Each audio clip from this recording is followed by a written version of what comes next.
Hello दोस्तों, स्वागत है एक बार फिर से आप सभी का अंकुरण परिवार में। आइए आज हम भारतीय संविधान की चौथी क्लास को शुरू करते हैं। तो जल्दी से सभी लोग एक बार अपनी कॉपी पेन ले लीजिए और पिछला रिवाइज भी आप लोगों को करते जाना है। आज की जो हमारी क्लास है वह है भारतीय संविधान में जो अनुसूचियां हैं, इन अनुसूचियों के बारे में हम पढ़ेंगे। ठीक है, तो सबसे पहले आपको याद रखना है, संविधान में जब हम पिछली क्लासों में हमने पढ़ा था कि जब संविधान बना तो संविधान में टोटल 8 अनुसूचियाँ, 22 भाग और 395 अनुच्छेद थे। तो यहाँ पे जो 8 अनुसूचियाँ थी, यह वर्तमान में जो हैं इनकी संख्या 12 हो गई है, मतलब 4 अतिरिक्त अनुसूचियाँ जोड़ी जा चुकी हैं। तो इन सभी के बारे में 12 अनुसूचियों के बारे में हम यहाँ पे डिस्कशन करने वाले हैं। ठीक है, तो यहाँ पे शुरू करते हैं। सबसे पहले आती है अनुसूची फर्स्ट।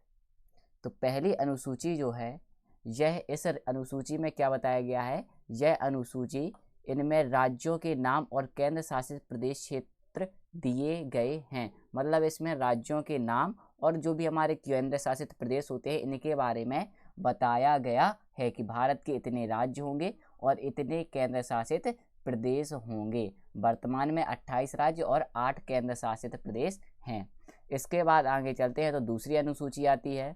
दूसरी अनुसूची में क्या लिखा है, दूसरी अनुसूची में लिखा है इनमें लोकसभा अध्यक्ष, उपाध्यक्ष, राष्ट्रपति, राज्यपाल आदि के वेतन और भत्तों के बारे में बताया गया है कि यदि लोकसभा का अध्यक्ष है, उपाध्यक्ष है, राष्ट्रपति है, उपराष्ट्रपति है, राज्यपाल है, तो इन सबको क्या वेतन दी जाएगी। ये सब कौन सी अनुसूची में बताया गया है, तो दूसरी अनुसूची में बताया गया है कि उनको वेतन कितनी दी जाएगी और उनके भत्ता कितना दिया जाएगा।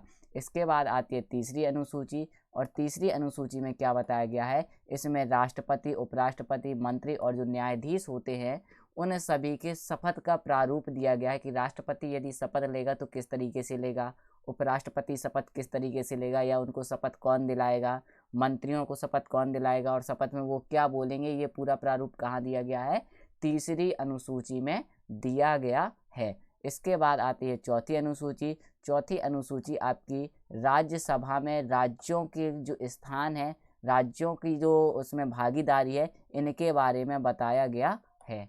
चौथी अनुसूची में क्या बताया गया है, चौथी अनुसूची में राज्यसभा के अंदर क्या बताया गया है कि राज्यसभा के अंदर राज्यों के स्थान कितने रहेंगे। मतलब जैसे मध्य प्रदेश राज्य है तो यहाँ पर मध्य प्रदेश से राज्यसभा में की कितनी सीटें हैं, 11 सीटें हैं। उत्तर प्रदेश से कुछ सीटें हैं। तो किस राज्य का कितना योगदान रहेगा, तो ये यहाँ पे बताया गया है चौथी अनुसूची में। इसके बाद आती है अनुसूची 5, और अनुसूची 5 में क्या बताया गया है, SC ST क्षेत्रों में प्रशासन व नियंत्रण के बारे में बताया गया है। मतलब भारत में कुछ जगह ऐसी हैं, कुछ जहाँ पर केवल SC और ST लोग ही निवास करते हैं, आदिवासी लोग निवास करते हैं, तो उन पर कौन प्रशासन करेगा और उन पर नियंत्रण किस तरीके से किया जाएगा, ये आपके 5वीं अनुसूची में बताया गया है। इसके बाद आती है 6वीं अनुसूची। 6वीं अनुसूची में कुछ विशेष राज्यों, जिनमें कौन कौन से हैं, असम है, मेघालय, त्रिपुरा और मिजोरम, ये 4 राज्य याद रखना है आपको। या आप एक ट्रिक याद रख सकते हैं, अमित्र मेघा। क्या ट्रिक याद रखेंगे, आ से हो जाएगा अमित्र, मी से हो जाएगा मिजोरम, त्रि से हो जाएगा त्रिपुरा और मेघा से हो जाएगा मेघालय। अमित्र मेघा करके एक ट्रिक याद कर सकते हैं कि 6वीं अनुसूची किससे रिलेटेड है, अमित्र मेघा से रिलेटेड है। यानी कि असम, मेघालय, त्रिपुरा और मिजोरम राज्यों के प्रशासन के बारे में इसमें बताया गया है 6वीं अनुसूची में। इसके बाद नेक्स्ट चलते हैं तो आती है हमारी 7वीं अनुसूची। और ये जो 7वीं अनुसूची है, इस 7वीं अनुसूची में केंद्र और राज्यों की शक्तियों का विभाजन किया गया है। क्या किया गया है, जो केंद्र और राज्य की शक्ति हैं, इन शक्तियों का बंटवारा किया गया है। तो यहाँ पर जो शक्तियाँ हैं, ये बहुत सारी शक्तियाँ हैं। तो इनमें क्या होता है, कानून बनाना होता है, जैसे पुलिस से रिलेटेड कानून बनाना है, एजुकेशन से रिलेटेड कानून बनाना है, कृषि से रिलेटेड कानून बनाना है। तो ये अलग अलग विषय हो जाते हैं। तो जो संघ सूची है, तो इस संघ सूची में जितने विषय हैं उन पर केवल केंद्र कानून बना सकता है।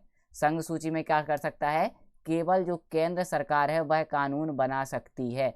और ऐसे कितने विषय हैं, ऐसे 100 विषय हैं जिन पर कौन सा कानून बनाएगा, केवल केंद्र कानून बनाएगी। पहले ये 97 विषय थे, अब बढ़ करके वर्तमान में कितने विषय हो गए हैं, 100 विषय हो गए हैं। इसके बाद आती है राज्य सूची। इस राज्य सूची के अंदर जो विषय रखे गए हैं उन विषयों पर कौन कानून बनाएगा, केवल राज्य कानून बना सकता है। कौन कानून बनाएगा, केवल राज्य कानून बना सकता है। और ऐसे कितने विषय हैं जिन पर राज्य कानून बना सकता है, तो हम कहेंगे ऐसे 61 विषय हैं जिन पर राज्य कानून बनाएगा। पहले ये विषयों की संख्या 66 थी, अब इनकी वर्तमान में संख्या 5 कम होकर के कितनी बची है, 61 ऐसे विषय हैं जिन पर राज्य क्या कर सकता है, कानून बना सकता है। जैसे पुलिस की बात करें, पुलिस से रिलेटेड कोई कानून बनाना है तो वो कौन कानून बनाएगा, राज्य बनाएगा। यदि एजुकेशन पे बनाना है या चिकित्सा पे बनाना है तो कानून कौन बनाएगा, केंद्र सरकार बनाएगी। तो ये 2 विषय किसके अंदर चले जाएंगे, संघ सूची में। और राज्य सूची में क्या आ जाएगा आपका, जैसे पुलिस है तो ये राज्य सूची का विषय है तो इसमें आ जाएगा।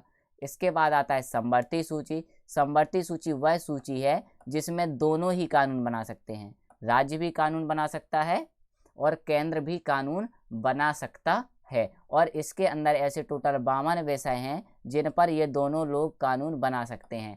अब कभी कभी ऐसा हो जाता है कि एक विषय है, उन पर दोनों लोगों ने कानून बना दिया, राज्य का कानून अलग है बनाया, केंद्र ने अलग बना दिया।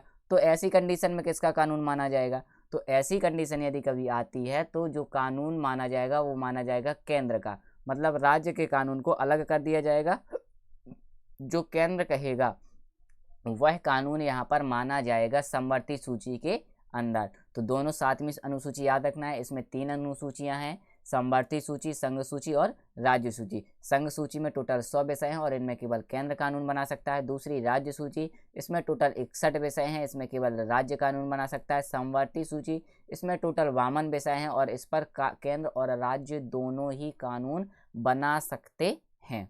इसके बाद चलते हैं नेक्स्ट है हमारा क्या, नेक्स्ट है 8वीं अनुसूची। कौन सी अनुसूची है, 8वीं अनुसूची। और 8वीं अनुसूची में भारत की में 22 भाषाओं का उल्लेख किया गया है।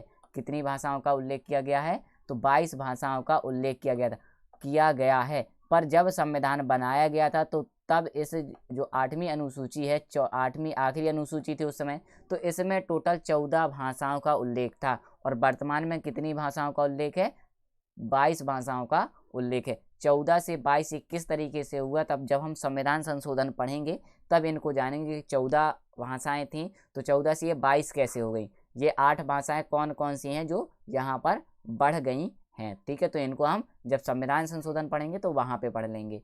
तो यहाँ पे 8वीं अनुसूची में आपको याद रखना है, इसमें 22 भाषाओं का उल्लेख किया गया है। ये वो 8 अनुसूचियाँ हो गई हैं जो मूल संविधान में थी। अब इसके बाद 4 और अनुसूचियाँ जोड़ी गई हैं, उनके बारे में हम देखेंगे। तो ये रही 9वीं, 10वीं, 11वीं और 12वीं अनुसूची, जो यहाँ पे बाद में क्या की गई है, ऐड की गई हैं।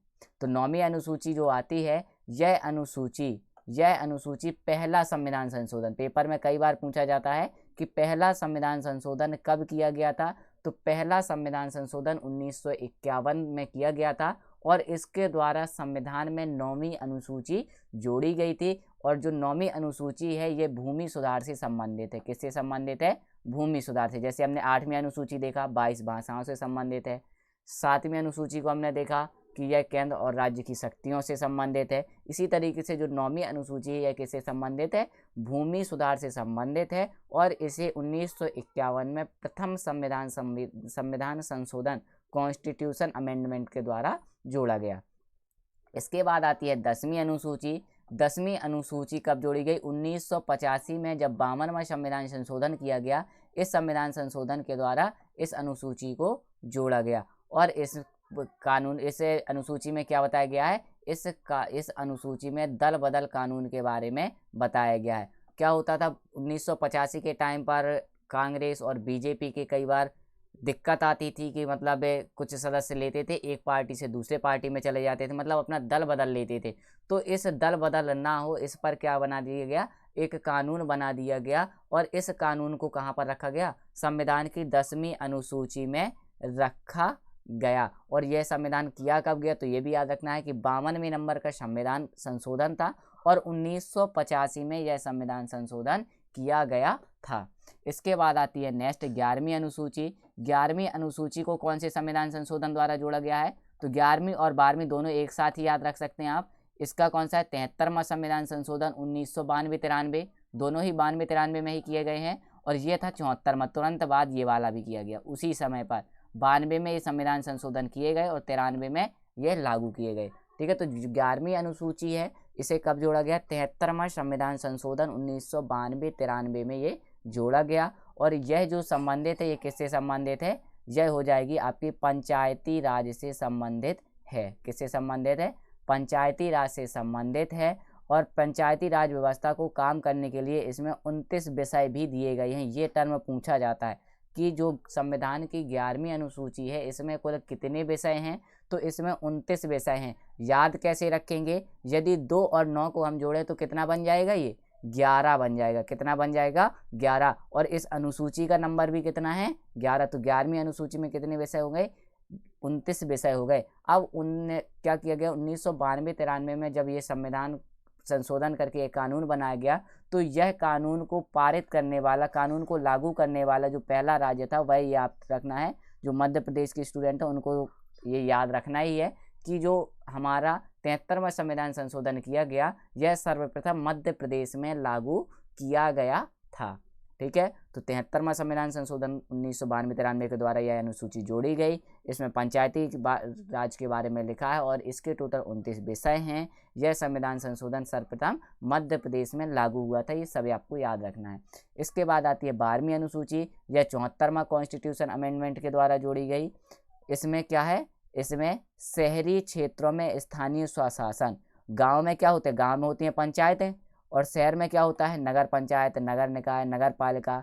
तो जो गांव था, गांव के लिए बनाया गया 11वीं अनुसूची जो कि पंचायती राज से हो जाएंगी। और शहर में स्थानीय स्वशासन की स्थापना के लिए नगर पालिकाओं की शक्तियों का उल्लेख इस अनुसूची में किया गया है कि केंद्र, जैसे गांव है, गांव में क्या होगा? पंचायतें होंगी। उसी तरीके से शहरी क्षेत्रों में क्या होगा? नगर पालिकाएं होंगी। ठीक है, तो ये कौन सी संविधान संशोधन बताया गया? 74वां संविधान संशोधन 1992-93। और इसमें टोटल कितने विषय रखे गए? 18 विषय रखे गए। कितने विषय रखे गए? 18 विषय। तो ये थी आपके संविधान की 12 अनुसूचियां। और इन 12 अनुसूचियों से कई बार क्वेश्चन पूछा जाता है, तो एक बार फास्ट रिवीजन कर लेते हैं। यहाँ पे पहली अनुसूची राज्य और केंद्र के शासित प्रदेशों से रिलेटेड हो जाएगी। दूसरी अनुसूची राज्यसभा, मतलब जितने भी उच्च अधिकारी होते हैं, उच्च पद के मंत्री नेता होते हैं, उनके वेतन और भत्तों के बारे में बताया गया है। तीसरी अनुसूची में शपथ के बारे में बताया गया है। चौथी अनुसूची में राज्यसभा में राज्यों के प्रतिनिधित्व के बारे में बताया गया है। 5वीं अनुसूची में SC और ST क्षेत्रों पर जो नियंत्रण है और जो प्रशासन है वो उसके प्रावधान बताए गए हैं। 6वीं अनुसूची में अमित्र मेघा, असम, मिजोरम, त्रिपुरा और मेघालय राज्यों के प्रशासन के बारे में बताया गया है। 7वीं अनुसूची में 3 सूची दी हैं: संघ सूची, राज सूची, समवर्ती सूची। 8वीं अनुसूची में 22 भाषाओं का उल्लेख किया गया है। 9वीं अनुसूची प्रथम संविधान संशोधन 1951 द्वारा जोड़ी गई और यह भूमि सुधार से संबंधित हो जाएगी। 10वीं अनुसूची 52वां संविधान संशोधन 1985 में जोड़ी गई और यह दल बदल कानून से संबंधित हो जाएगी। इसके बाद 11वीं अनुसूची 73वां संविधान संशोधन 1992-93 के द्वारा जोड़ी गई और यह पंचायती राज्य से संबंधित हो जाएगी और इसमें टोटल 29 विषय हो जाएंगे। इसके बाद 12वीं अनुसूची 74वां संविधान संशोधन 1992-93 के द्वारा जोड़ी गई और इसमें शहरी क्षेत्रों में नगर पालिकाओं की शक्तियों का उल्लेख किया गया और इसमें टोटल कितने विषय रखे गए हैं? 18 विषय रखे गए हैं। तो ये थी आपकी अनुसूचियों की क्लास। अब बताना है आपको ये क्लास आपको कैसी लगी। नेक्स्ट क्लास में हम आर्टिकल पे चर्चा करेंगे कि कौन सा आर्टिकल कब आया, तो आर्टिकल हम नेक्स्ट क्लास में देखेंगे। Thank you to all of you.